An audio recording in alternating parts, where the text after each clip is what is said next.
بسم الله الرحمن الرحيم. الحمد لله والصلاة والسلام على رسول الله محمد بن عبد الله وعلى آله وصحبه أجمعين وبعد.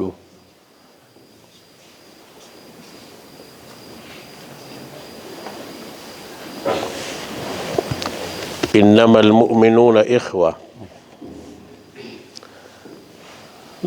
Labda tuanzie hapo, maana sachi kwamba tuzungumzie jambo gani, lakini tutoshe kwamba innamal mu'minuna ikhwa, hakika si vinginevyo waumini waliokuwa kamili ni ndugu. Ndio Qur'ani inavyosema. Lamu inastaghriqi hapo jamii sifat. Kwa hiyo kule kwenye Mughni Labib akaita lamu hiyo jinsul majaz, lakini pia ndio hiyo lamul kamali, lamu inaonyesha ukamilifu.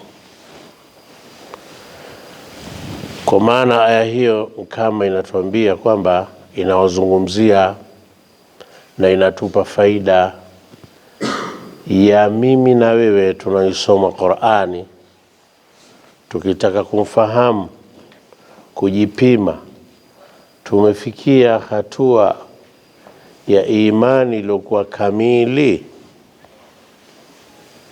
Mwenyezi Mungu akatuwekea mfumo huu wa Qur'an ili kujipima.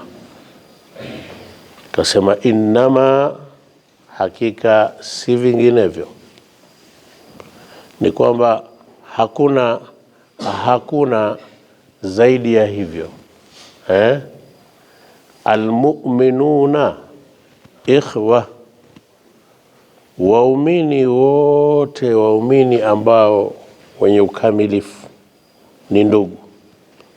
Kwa tayari hii aya imegeuka kuwa ni mi'yarul iman, kwamba ni aya ambayo imeshageuka kuwa ni mi'yarul iman, kwamba ni kipimo cha imani. Yule ambaye anayetaka kupima haswa imani yake ajitazame katika aya hiyo, kwa sababu daraja za imani zafahamika. Kuna wenye imani ambazo ni daraja iliyokuwa kamili. Ina maana kama kuna daraja iliyokuwa kamili, kuna mtu ambaye ana imani ambayo ni daraja ya ukati na kati, lakini kuna ambaye ana imani daraja ya chini. Ni ya hiyo inatuambia hivyo. Basi sasa utajipima daraja ya imani kuangalia kwamba wewe na muumini mwenzako au mimi na muumini mwenzangu tuko vipi. Lazima tuingie katika hiyo al-ukhuwatul islamiyya, ule udugu wa Kiislamu. Na imani ni katika daraja ya juu. Sab daraja katika Uislamu ni tatu. Katika Uislamu wenyewe daraja ni tatu. Daraja ya kwanza ni hiyo al-Islam, kwa maana ni manzilatu sharia, ni daraja ya sharia ambayo hiyo ndio inaitwa al-Islam. Daraja ya pili ni al-iman, na daraja hii ya kwanza imekusanya al-muslimun, na hao al-muslimuna nao si wadogo.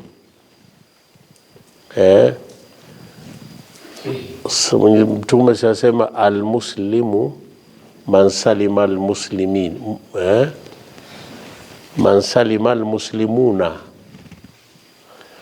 muislamu ule nayo wa kweli ni yule ambaye watakuwa wamesalimika waislamu wengine wote, min lisanihi wa yadihi, kutokana na lugha yake. Lugha yako inasalimisha watu, ulimi unavyotumia. Wa yadihi, na uwezo Mungu alokupa, uwezo wa namna yote ile, ndio mkono, akili yako, madaraka uliokuwa nayo, nafasi za kiuchumi ulizokuwa nacho, yaingia yote kwenye yadi. Sasa hata mtu kuwa muislamu kamili nayo, ambao hawa wanaitwa ahlu sharia, watu wa ilmu hii ya kujisafisha kwa Mwenyezi Mungu, wakawaita hawa ni ahlul bidaya, au wakawaita ahlul jawarihi.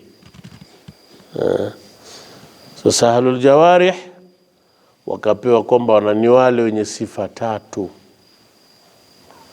Sifa ya kwanza ni wanatakwa. Sifa ya pili ana tauba. Sifa ya tatu ana istiqama. Huyu ndio anajulikana kama almuslim, Muislamu. Takwa ni nini? Kuacha yaliyoharamishwa yote, kutenda yaliyofaradhishwa, yaliyoamrishwa na Mungu yote. Faraidhi uzitekeleze kama inavyotakikana kwa mujibu wa sharia. Sharia ikikukalifisha kufanya faraidh, yale yaliyoamrishwa yafanye kwa ukamilifu. Na huku kwenye maasi yaliyokatazwa hakuna kubagua, unayaacha yote. Ndio maana atakiyu, mtu mcha Mungu, yatosha kuacha yote yaliyoharamishwa, akatenda yaliyofaradhishwa tu, hata asifanye sunan an-nawafil. Huyo anakuwa ni mcha Mungu, lakini afanye faradhi zote na afanye ziada zote. Ahiji hata mara 1000 na ziada chungu nzima, toe sadaka, afanyeje, lakini hajaacha yaliyoharamishwa, kwa bado si mcha Mungu. Ndivyo tunavyoelezwa. Kwa ili uwe katika daraja hii ya kwanza, ili ujijue kwamba wewe umefikia katika al-ukhuwatul islamia, udugu wa Kiislamu ambao ndio imani. Si ndivyo tunavyokuwa pamoja? Ayatu ni hii, innamal mu'minuna ikhwa. Haikasi vinginevyo, waumini wote, waumini kamili hasa ni ndugu. Sasa ukiwa umeacha hivyo haitoshi, lakini alhamdulillah utakuwa na at-takhliyatu wa tahliyatu. Muislamu anakuwa na hali hiyo, anajitakasha na maasi yote. Kwa kijipima daraja yako hii ya mwanzo, hii ya ahlul bidaya, watu ambao wanaitwa ndio watu wa mwanzo, beginners, watu wenye kuanza, basi ni kuacha yaliyoharamishwa yote. Mwenyezi Mungu atujalie katika hao, na kutenda yaliyofaradhishwa yote. Ama ukitenda na an-nawafil, ndio unazidi sasa kupanda daraja mbele ya Mwenyezi Mungu. La pili, Muislamu wa kweli lazima awe na at-tauba. Tuko pamoja? At-tauba, Toba. Toba kazi yake ni nini? Ni tofauti gani toba na kuacha haramu? Tofauti yake nini? Ndio, toba waweza ukaacha haramu kwa ukamilifu wake wote, Mwenyezi Mungu atujalie, na tukatenda aliyoamrishwa kwa ukamilifu wake wote, Mwenyezi Mungu atujalie hivyo, lakini bado hatujasafishika, kwa sababu yapo ambayo tumeyafanya huko. Si ajabu binadamu yuko pamoja na kufanya ibada zake, yapo anayofanya huko mengi tu, anahitajika atubie. Utubie madhambi uliyoyafanya, pamoja na kujua kwamba innal hasanati yudhhibna sayyiat, mema huwa yanafuta mabaya, lakini kuna mabaya ambayo hayafutiki ila kwa kutubia. Ndio maana ukiwa katika ahlul bidaya mabwana, lazima ushikamane na toba. Mwenyezi Mungu na toba sio jambo dogo. Ndio maana Mwenyezi Mungu akasema inna Allaha yuhibbu tawabin wa yuhibbu almutatahhirin. Mwenyezi Mungu anapenda wenye kutubia. Kupendwa na Mungu sio jambo dogo.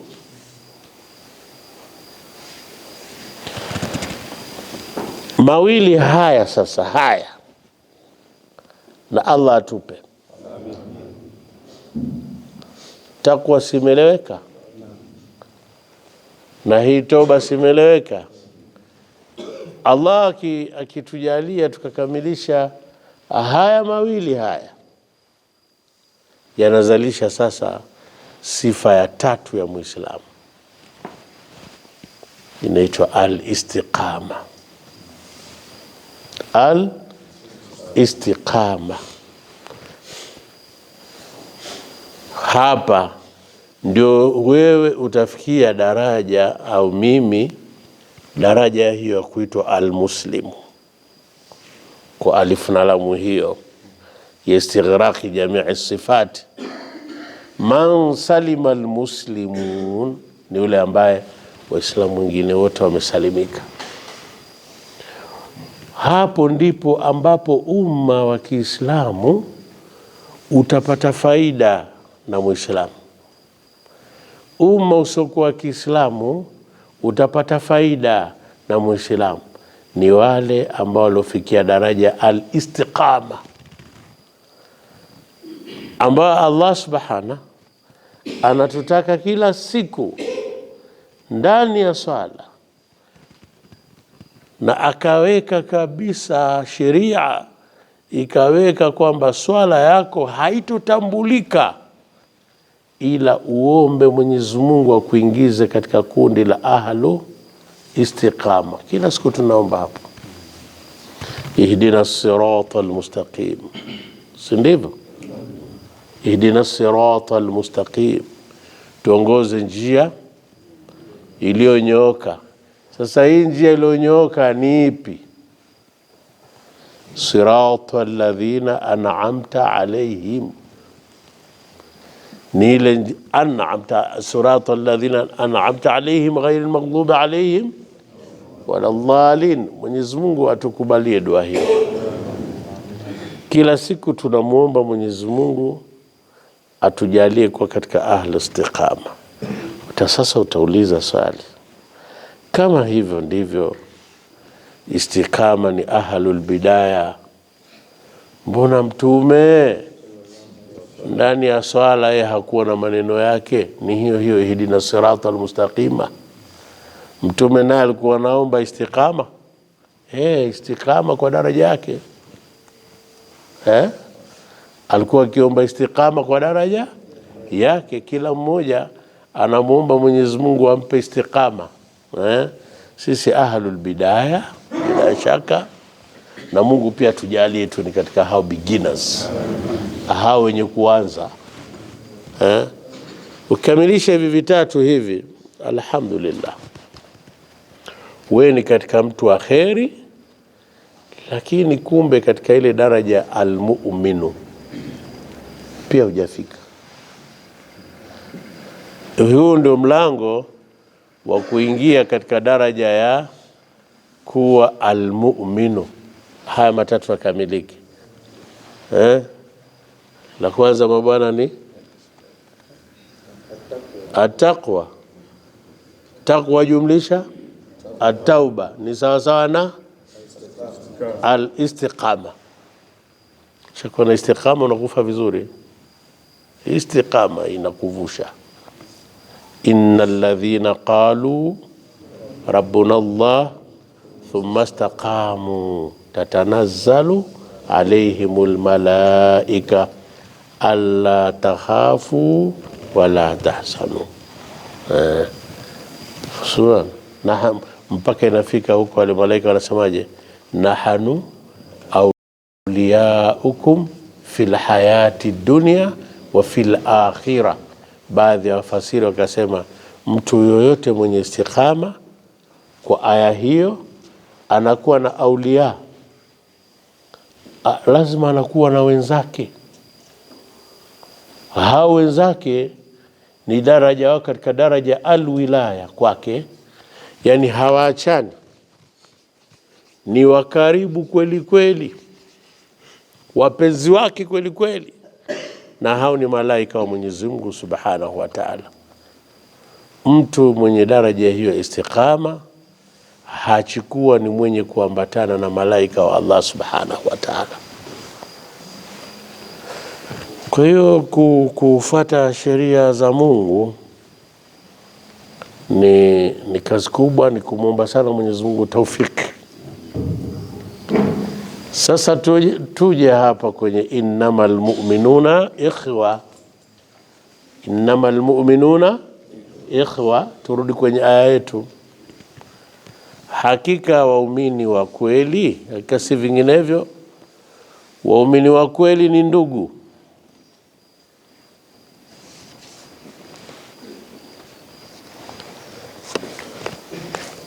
Waumini wa kweli ni ndugu. Innamal mu'minuna ikhwa.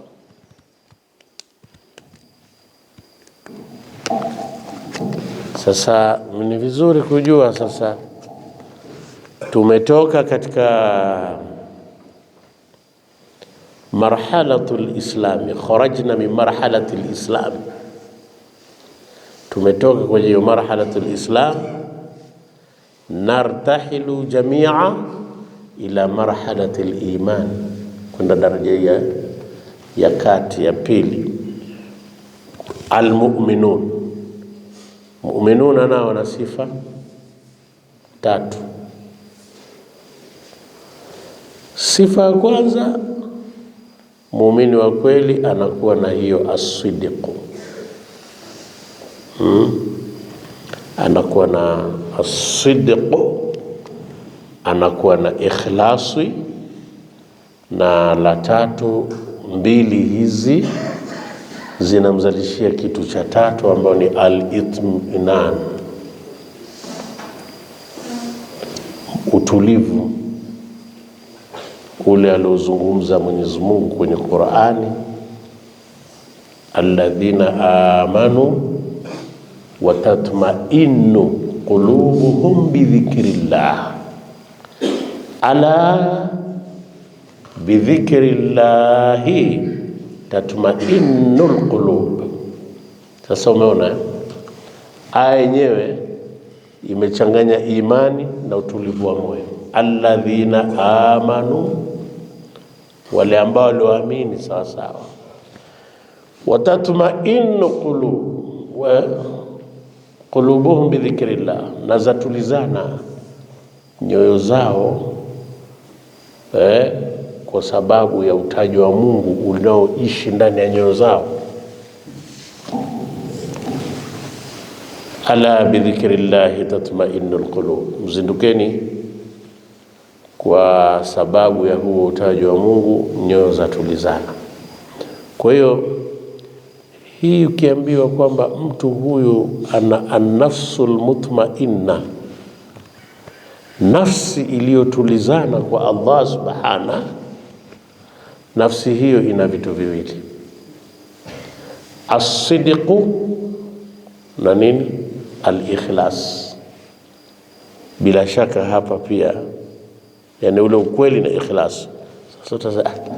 Sasa wafikiaje daraja ya istiqama kama huna ikhlas? Si mimi utauliza hivyo swala haraka haraka. Ikhlas inazungumziwa hapa ni maqamu. Sisi nadhani watu wa mambo haya, si ndio? Ni maqamu, si ahwal. Kuna halun na kuna maqam.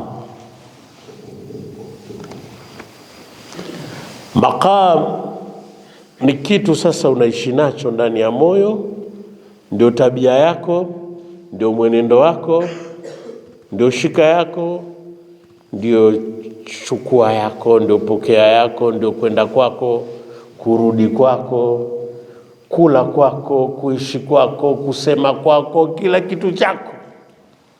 Ukishafikia hiyo ni maqam. Furaha yako, hasira yako, maqam. Lakini kama hujafikia, uko kwenye hal zikusanyika kwenye moyo vizuri, hizi ahwal zatengeneza maqam. Ikhlas ni maqam. Kuna pamoja. Kwa hiyo katika daraja yoyote ile lazima uambatanishe ibada zako na ikhlas. Lakini sasa kuna wale mukhlisun, wale mukhlisuna wenyewe sasa ni kwamba huyu amefikia daraja hafanyi chochote, hakuna kinachopita zaidi ya Mungu katika nafsi yake. Hao ndio tunazungumzia. Lakini hawa sasa kishafikia daraja hiyo, ina maana wewe una na sidiq, nayo ipo ukweli. As-sidiq ni nini sasa? Ukweli ni kwamba ni ukweli wa kauli na fi'li na vitendo. Yani binadamu tuna vitu vitatu. Maisha yetu yote yanatawaliwa na vitu vitatu: kauli, kitendo na dhamir. Dhamir ndio imamu yote hayo. Mtu anaweza kama hivi, Mwenyezi Mungu atuepushie sana, ukasema maneno mazuri kweli kweli, lakini dhamira yako, ile dhamira yako ni nini? Hakuna anayejua. Hakuna anayejua. Unajua wewe na Mungu. Dhamira yako ni nini? Ukafanya vitendo vizuri sana, lakini dhamira yako ni nini? Ile dhamir ndio ikaitwa nia. Ndio nia ni kitu kilichojificha ndani ya moyo. Sasa ikhlas inatakasha nia. Unakuwa na dhamir iliyokuwa nzuri. Dhamira yako ni Mungu tu. Unachofanya chochote unamtanguliza Mungu tu, kwa ajili ya Mungu tu. Na ndio maana matendo yote analipa Allah subhanahu. Sisi kwa dhahiri tahukumiana kwamba yule unayemuona yule ni waliullah, haikatazwi kusema hivyo, kwa sababu nahnu natawalla bidhawahir wallahu yatawalla bisarairi. Sisi tutawalia nje, Mwenyezi Mungu anatawalia ndani. Tuko kwenye aya yetu innamal mu'minuna ikhwa, yani sijui kama tuko pamoja. Tuamtafuta huyo muumini.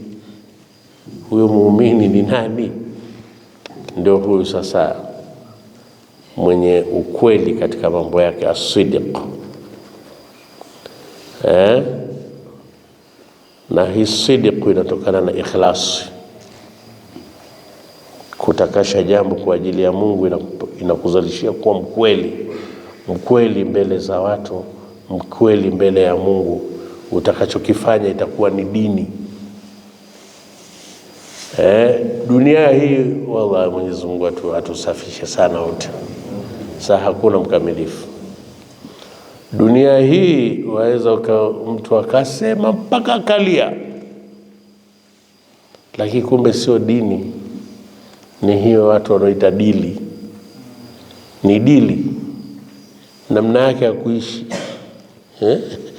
Haiko kwenye dini kabisa, ule ni mradi wake.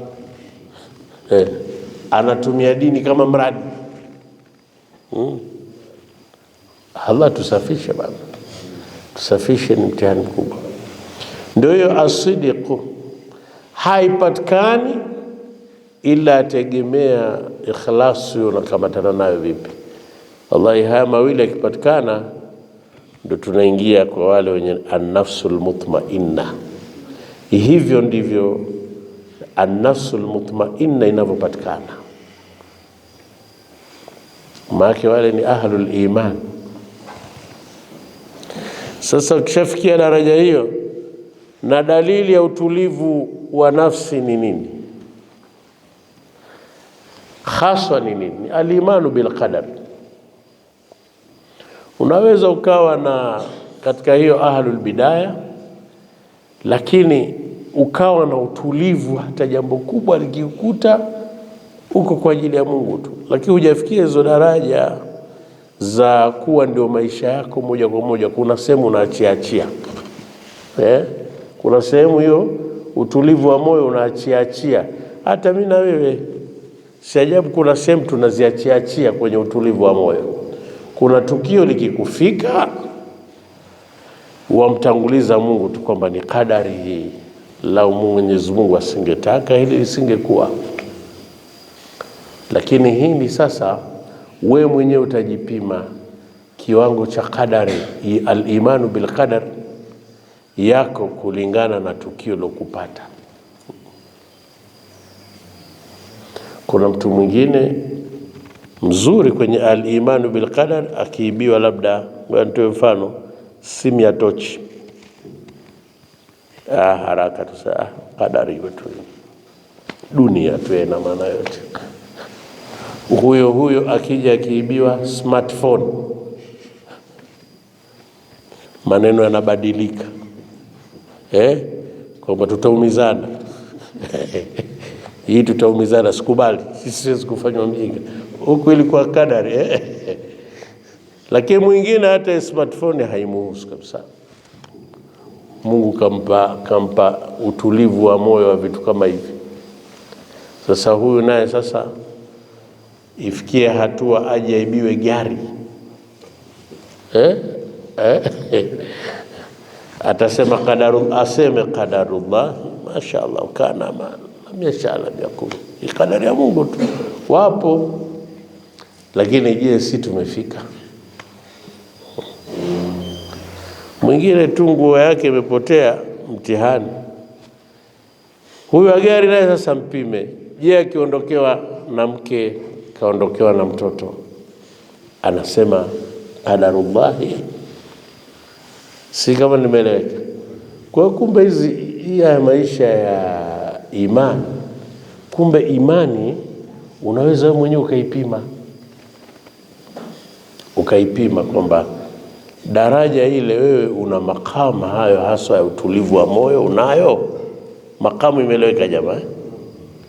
Au wewe bado uko kwenye ahwal. Ahwal ni kwamba ni kitu kinaingia chatoka, chaingia chatoka. Sasa kija kikitengeneza ukazi, basi wewe umefikia daraja ya kwamba sasa hayo ndo makamu yako na ndo maisha.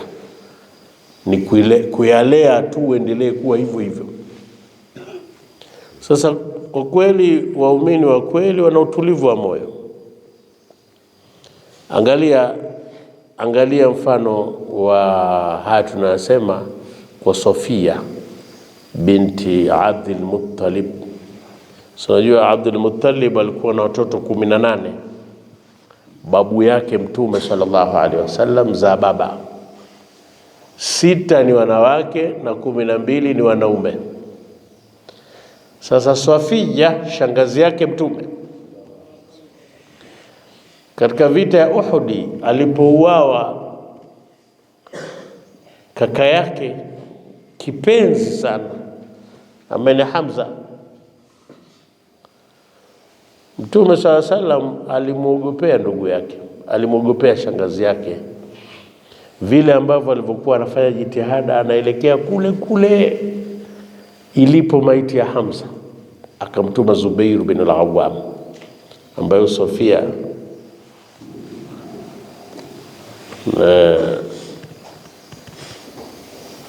Sofia ni mama yake Zubair bin al-Awwam, akamtuma ambia, nenda ukamzuie yule asije kaenda kule. Lakini yule akaleta ushangazi kwa Mtume sallallahu alaihi wasallam, bwana mwambie tafadhali aliache. Akaenda akaikuta maiti, lakini ilikuwa Mtume Muhammad lengo lake ni kumwogopea yule asije akapata matatizo. Kuna matukio ukiyaona unapata msongo wa mawazo ambao unaweza kukufanya uwe kama kichaa, wanaoita wenyewe post traumatic disorder syndrome. Ngoja nikupe mfano huo utaelewa, na Mungu atuepushie. Yani ndio unaingia chumbani kwako, wamkuta mtoto wako ndio miguu yamalizika kumezwa na chatu. Mungu epushe. Hali hiyo ukiipata, unakuwa kwenye hali gani? Huwezi kuwa salama maisha yako yote, ndivyo sivyo? Sasa kifo cha Hamza kulikuwa kunaogopewa kwamba Sofia sikapata dhiki, lakini hapa sasa tuangalie ule utulivu wa moyo unaozungumziwa ni upi. Alipoiona maiti ya Hamza, alisimama mbele yake akasema, akainyoshia kidole akiambia, inna dhalika fillah. Anamwambia Hamza, laqad raditu biqada'illah, laqad raditu biqada'illah wallahi la asbiranna wa la ahtasibanna insha Allah. Mambo matatu. Inna dhalika fillah, hili kubwa lokupata hili, al-isharatu lilbaidi, hapo iko katika manzila tashrif. Maana ingetosha kusema inna hadha fillah, sema inna dhalika fillah, hili lokupata hili ni kwa ajili ya Mungu tu. Laqad raditu biqada'illah, na mwapa Mwenyezi Mungu isharidhi ya qadhaa za Mungu. Maana utulivu wa moyo, moja ya tafsiri yake nzuri wanaotafsiri watu hao wa ilmu za moyo ni ridha'u biqada'illah, ni kuridhia qadhaa ya Mungu, kile Mungu alichokipanga. Chochote kinachokukuta sasa qadhaa ya Mungu tu. Wallahi la asbiranna wa la ahtasibanna insha Allah. Asana muwapa Mwenyezi Mungu, nitafanya subira na nitataraji malipo kwa Mwenyezi Mungu. Moyo wake ni baridi, hauna tabu. Kwa nini? Moyo huu umekusanya as-sidq wal ikhlas. As-sidqa wal ikhlas, moyo umekusanya hivyo vitu viwili. Al-ikhlas alikuwa nayo, utakatifu wa moyo, ukazalisha as-sidqa, akawa ni mkweli kwenye qadhaa za Mungu, yale Mungu anayohukumilia kutokea, akawa ni mkweli. Lakini haya mnakumbuka, hakujitokeza hivi hivi, yamezalishwa na nini? Takwa, na ikazalishwa na nini? Tauba, ikazalishwa na istiqama. Matatu haya akamfanya mtu awe na maqam ya ikhlas. makamu ya ikhlas, akawa ni mukhlis, popote pale ni mukhlis. Maana ile makamu ndio anaozalisha sidq. Hivi vitu vitatu vyote vinakuzalishia ikhlas, ikhlas ikazalisha sidq, sidq ukaingia katika daraja ya as-siddiqun. Katika daraja nini? Siddiqun. Mwenyezi Mungu atuingize katika daraja hiyo. Sidq ikazalisha sasa utulivu wa moyo. Na wallahi alazim, ukishafikia daraja hii ya utulivu wa moyo, dunia iko kiganjani sasa. Wewe utaigeuza unavyotaka. Hakuna kubwa tena kwako duniani. Dunia ushaimudu. Ukiwa wewe na Mwenyezi Mungu amekupa bahati ya al-imanu bil qadar, ndio inayoishi katika moyo wako katika maisha yako yote. Sasa wewe utakuwa na hasadi. Binadamu anaweza kuwa na hasadi kama anaamini mpango wa Mungu. Anaweza kuwa na hasadi. Haiwezekani. Hasadi wingi wake unategemea na kiwango cha kutoamini kadari. Tunaona pamoja. Na kiwango hicho cha kutoamini kadari chatokana na kiwango kidogo cha utulivu wa moyo. Na kiwango hicho kidogo cha utulivu wa moyo chatokana na kiwango kidogo cha ukweli katika moyo wako. Na kiwango hicho kidogo cha ukweli katika moyo chatokana na kiwango kidogo cha ikhlas katika moyo. Kiwango hicho kidogo cha ikhlas katika moyo chatokana na kiwango kidogo cha takwa. Na kiwango kidogo cha toba. Huna toba, dhambi zipo ndani ya moyo. Yani hasadi ni dalili kwamba moyo umebeba dhambi. Na hasadi na daraja. Hasadi na daraja. Kuna daraja inafikia huyu hasidi anakuwa ni mchawi aliyekosa vifaa. Ni daraja ya juu kabisa ya uhasidi. Hasadi kishafikia daraja ya namna hiyo, yani chochote wewe hakuna unachomwonea mtu raha chochote.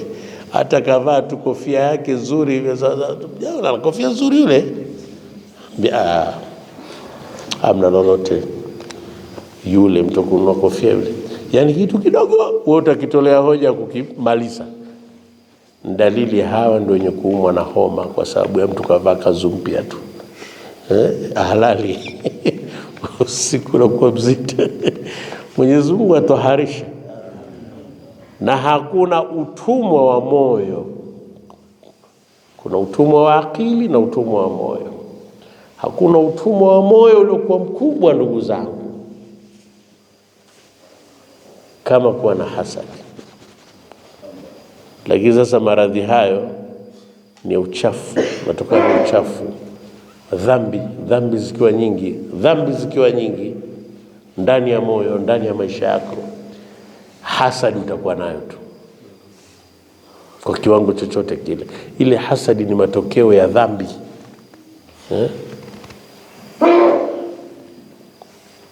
Kuna mtu mmoja huyo, watu wanamuitakidi. Unajua kuna watu nao wanaitakidiwa. Mungu wetu anaitakidiwa kwamba ana hasadi mbaya kweli kweli. Siku moja alikuja mtu wa levo yake, sikapewa gari na nani, huyo mtu wa levo yake akaja akapaki ya gari pembeni hivi. Yule bwana alishikilia moyo,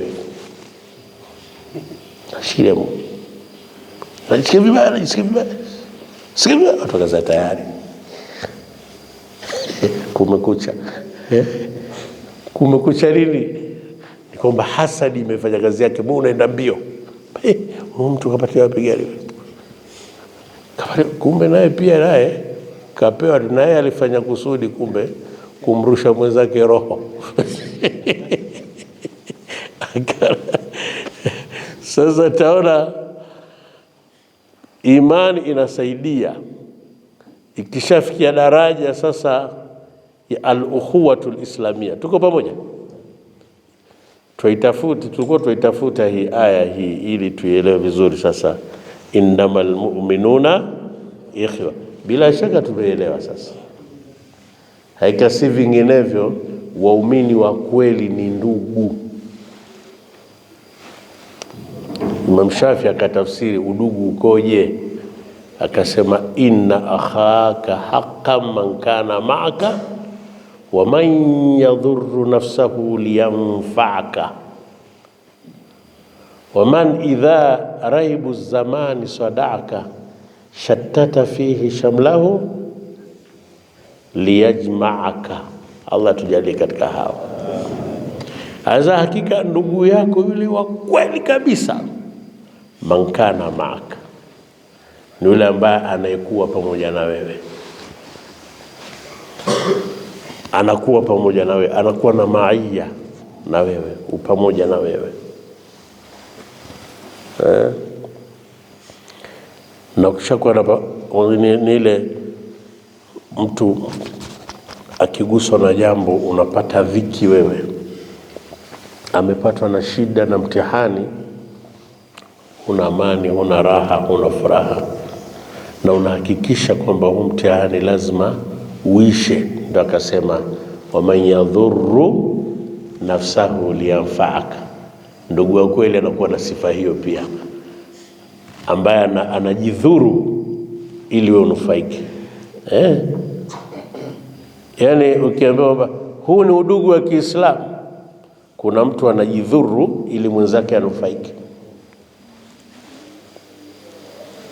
Waman idha raibu zamani sada'aka, na yule ambaye hii misukosuko ya zama inavyokupa stress, inakusumbua kichwa, inakufanyaje, inakupasua pasua, shattata fihi shamlahu liyajma'aka, analivunja jeshi lake ili akukusanye wewe, akuunge wewe. Alhadhirun, hii sasa yafahamika kwamba kumbe si tu kutamani kusema mimi nitakuwa Muislamu, ndugu wa Muislamu mwenzangu. Kumbe ni mchakato, ni process. Ni process. Sijui tumeanzia wapi kule? Kwenye takwa, toba, tupate istiqama. Shapata istiqama, unapata ikhlasu. Hivi vitu vitatu vinazalisha ikhlasu, inakaa ndani ya moyo. Ikhlasu inakuja inazalisha sidq, ukweli. Ukweli unakuja unazalisha nini? Utulivu wa moyo. Ndio unaingia pale, ya ayyatuha an-nafsul mutma'inna irji'i ila rabbiki radiyatan mardiyya fadkhuli fi ibadi wadkhuli jannati. Allah tujalie hivyo. Katika hii dunia aliwahi kupata bahati ya aya hii kudhihirika kwake alikuwa Abdullah ibn Abbas, sahaba Mtume Muhammad. Wakati wanashusha maiti yake kaburini, ilisikika sauti ikisema, ya ayyatuha an-nafsul mutma'inna irji'i ila rabbiki radiyatan mardiyya fadkhuli fi ibadi wadkhuli jannati. Mimi kaona donge livosoma pale, kaona donge sana. Mimi naomba niwe hivyo. Sijui unaombaje, sijui unaombaje. Unaombaje ndugu yangu? Ingie na jezi ya Simba na Yanga kaburini? Na watu wanakuwa shabiki wa Simba na Yanga mpaka siku ile anakufa anazikwa na jezi yake. Naona daraja kivyake. Daraja kwa upande wake. Mtu anapewa, anatunukiwa, akitu sio hivyo bwana. Ina maana huyu naye ana makamu. Timu ile imetengeneza makamu ndani ya moyo wake. Kutengeneza makamu. Wajua hata wanawake wanatengeneza makamu kwenye moyo. wengine zakawa ni ahwali tu. Ahwali manake kwenye moyo kunaingia kunatoka, akitengeneza maqam, kila kitu utaita sunna. Ukuta unaosha vyombo nini bia sunna mtume? Sisemi msioshe vyombo wake zenu, nasema tu kwamba wakati mwingine inaweza kuwa si sunna, ni mwenzako katengeneza makamu ndani ya moyo, akiwa hayupo. Ushaona mwanamume analia, uko ndani mwenyewe analia, unalia nini? Hajui. Kakosa kumuona mkewe siku 3 mfululizo, alimwaga anaenda kwao, lakini sasa hajarudi. Kamkumbuka analia, akilala usiku hivi anaona kama kivuli kinapita hivi, anashtuka. Naam saratifu man ahwa faarqani wal hubbu ya'taridhu ladhati bil alam. Sasa kuna watu ambao walifikia daraja hiyo kwa Mtume Muhammad sallallahu. Yani yule mtume mwenyewe katengeneza maqam ndani ya moyo. Asipomuona mtume anaugua, kama Thauban alitokeza kwa mtume akawa hamjui Thaubani, na anaonana kila siku. Thaubani mmoja uradi wake mkubwa, akae tu mbele ya mtume hivi amtazame mtume, ndio uradi wake mkubwa kwa mtume. Akimtazama mtume hivi anaona nafuu, mambo yake, kama anaumwa anapata nafuu nini. Kamkosa siku, hamuoni mtume, anajitokeza mbele ya mtume. Nani yule? Thaubani konda, kabadilika rangi, kapata ugonjwa unaitwa Saudawia ndio ule ugonjwa unaitwa melatonin. Anakuwa kama vile kachanganyikiwa hivi, ana amani, anaambia Saudani, una nini? Nasema mabi waja ya Rasulullah, si umwi chochote, lakini mimi nisipokuona kuna ile shauku inajaa ndani ya moyo wangu, na napata istihshashi, uvumvu ukiwa wa ajabu, mpaka nikuone.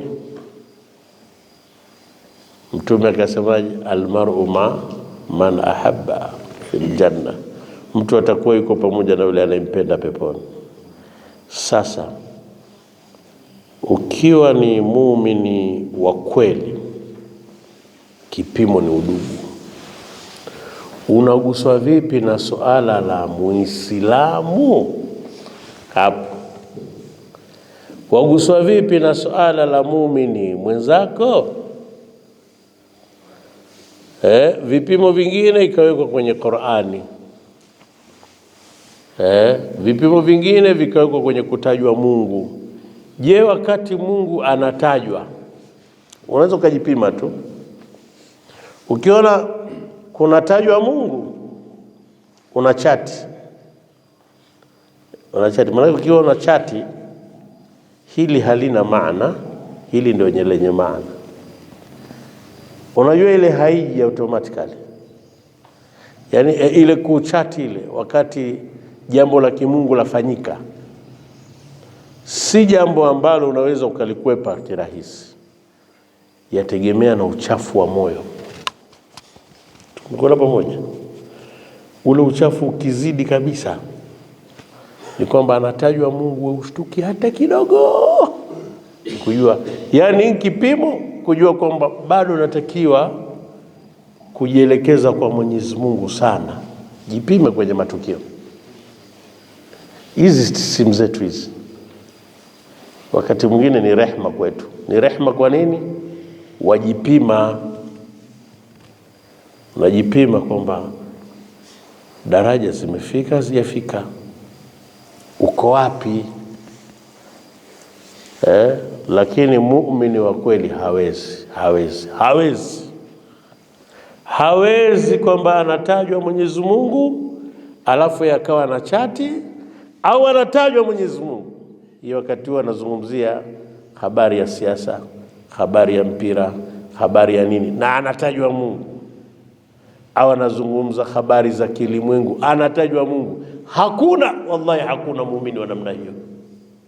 Sasa hata ule udugu wa Kiislamu kuupima, jipime katika haya yanayofanyika tu. Anapotajwa Mungu, wewe mwili wako washughulishwa na nini? Kipimo cha imani.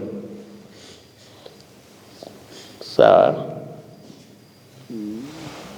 La pili, Qur'ani kisomwa, kuna kitu kinachozidi ndani ya moyo wako.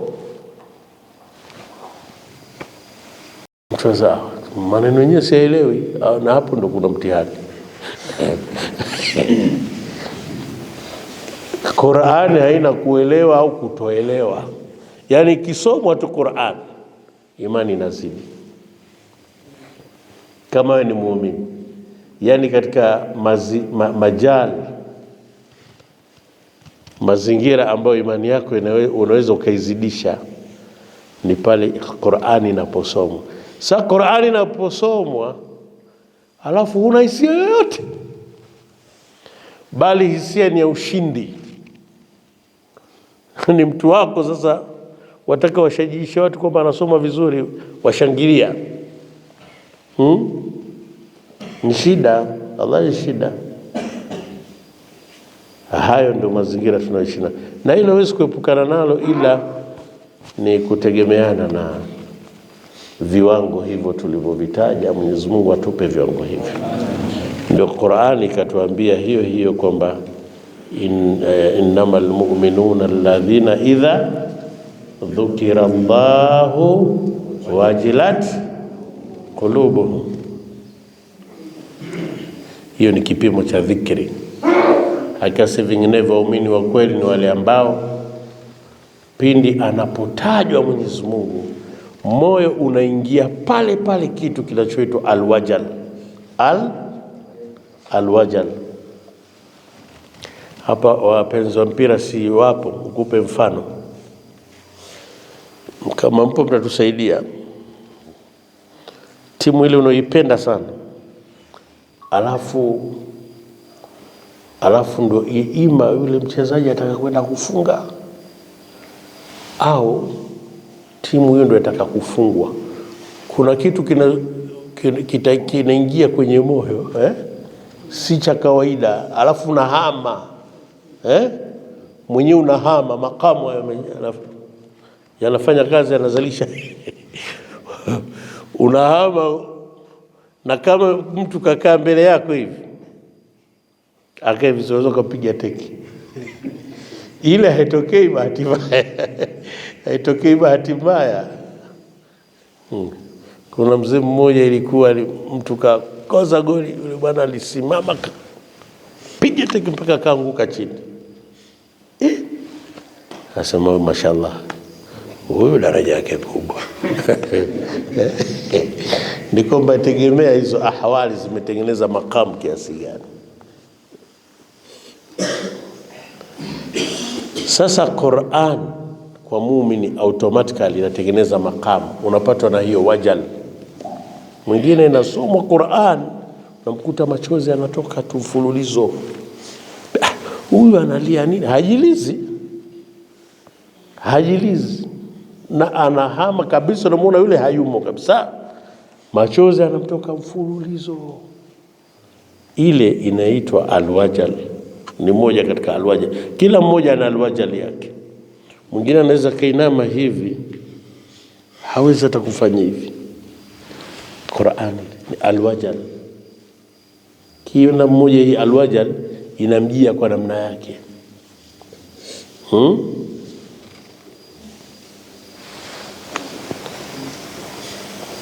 Kwa hiyo imani bwana, ndio nataka tuzungumze tu imani na tujipime, yani kwa sababu tunahudhuria sana mambo haya mara nyingi, unaweza kujipima. Na nafsi yako mwenyewe utakujipima nyumbani ni hiyo, idha saratka hasanatuka wa sa'atka sayi'atuka fa anta mu'min. Unajua hii hadithi inazungumzia enzi, kwamba akikufurahisha mema yako yakakuhuzunisha, mabaya yako, wewe ni muumini wa kweli. Sasa ikiwa kikaa na watu vijana sasa hivi wanacheza tu, sisi enzi zetu bwana. Lakini ile enzi ni ya masu ya kwenda disco, ya kuchukua wake za watu, ya kuchukua hivi, ya kufanya hivi, kuiba, kufanyaje, ndio hadithi enzi zetu bwana. Yani ile enzi yako ukifurahikia mabaya uliyofanya, dalili kwamba bado imani bado. Atakiwa yale uliyofanya mabaya yakulize. Kwa hiyo yote hao yakusanye, yatakupimia al-ukhuwatul islamia fi nafsika, ule udugu unaozungumziwa, innamal mu'minuna ikhwa. Hakika vinginevyo waumini wa kweli ni ndugu, na Mwenyezi Mungu atujalie tuwe ni ndugu kweli, ni waumini wa kweli. Basi niliona tuzungumze kwa sura hiyo, na Mwenyezi Mungu atujalie wote ikhlasi, sisi wasemaji. Maana hivi paza sauti hivi vina mitihani hivi vina ni mitihani mikubwa, inaweza kukuondolea ikhlasi kabisa. Hizi mic hizi. Kwa hiyo Mungu aturuzuku sana. Ya kwanza aturuzuku takwa na aturuzuku toba, ili tupate nini? Istiqama. Aturuzuku hayo matatu ili Mwenyezi Mungu atupe nini? Maqam ya ikhlas. Na ikhlas Mwenyezi Mungu atupe sidiq, na sidiq kwa tawfiki yake itupe itminan alqalbi, utulivu wa moyo, ili tuwe ni na ile al-ukhuwatul islamia, udugu wa Kiislamu, na tuingie katika radhi zake. Allahumma ja'alna minal mu'minina haqqan alladhina idha dhukira Allahu wajilat qulubuhum wa idha tuliyat alayhim ayatuhu zadatuhum imana wa ala rabbihim yatawakkalun. Wa sallallahu sallam ala sayyidina Muhammad wa ala alihi wasahbihi ajma'in, walhamdulillah.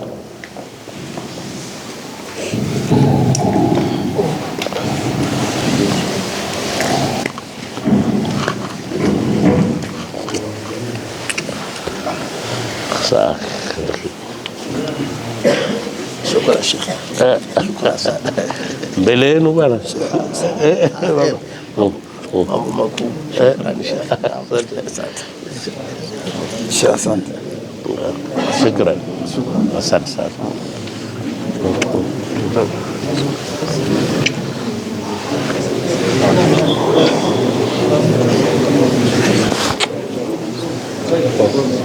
Ya mzee mwenyewe mambo hayo.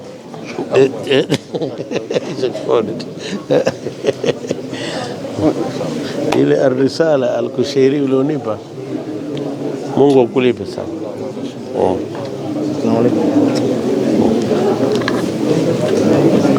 Vipi?